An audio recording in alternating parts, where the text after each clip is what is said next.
त्रेता युग की बात है, जब पृथ्वी पर क्षत्रिय राजा अत्याचारी हो गए थे।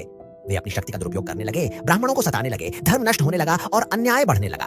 तब भगवान विष्णु ने निर्णय लिया कि वे पृथ्वी पर जन्म लेकर धर्म की पुनः स्थापना करेंगे और अत्याचारियों का नाश करेंगे। इसलिए उन्होंने ऋषि जमदग्नि और रेणुका के घर में जन्म लिया। यह जन्म उन्होंने भृगुवंशी ब्राह्मण कुल में लिया था। उनका नाम पड़ा परशुराम, यानी फरसा धारण करने वाला राम। उन्होंने भगवान शिव से स्वयं शस्त्र विद्या सीखी। भगवान शिव ने उन्हें अपना दिव्य परशु यानी फरसा भेंट किया। इसी कारण वे परशुराम कहलाए। उस समय हैहय वंश का राजा कार्तवीर्य अर्जुन, जिसे सहस्त्रबाहु अर्जुन भी कहा जाता है, बहुत शक्तिशाली राजा था। उसे भगवान दत्तात्रेय से 1000 भुजाओं का वरदान मिला था, लेकिन शक्ति के अहंकार में वह अत्याचारी बन गया। एक बार वह परशुराम के पिता ऋषि जमदग्नि के आश्रम में आया। ऋषि ने अपनी तपस्या से कामधेनु गाय के द्वारा उसे और उसकी सेना को भोजन कराया। राजा को उस गाय की शक्ति देखकर लालच आ गया। वह कामधेनु को बलपूर्वक लेकर चला गया। जब परशुराम लौटे और यह सब जाना तो वे क्रोध से भर उठे।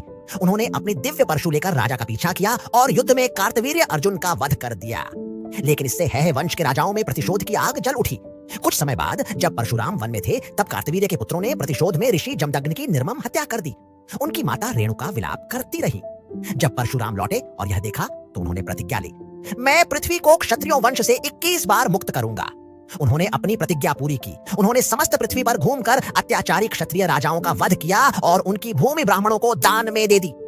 फिर उन्होंने महेंद्र पर्वत पर तपस्या की। कहा जाता है कि उन्होंने पृथ्वी को ब्राह्मणों को समर्पित कर भूमि दान किया था। इसी कारण वे पहले भूमिदाता माने जाते हैं।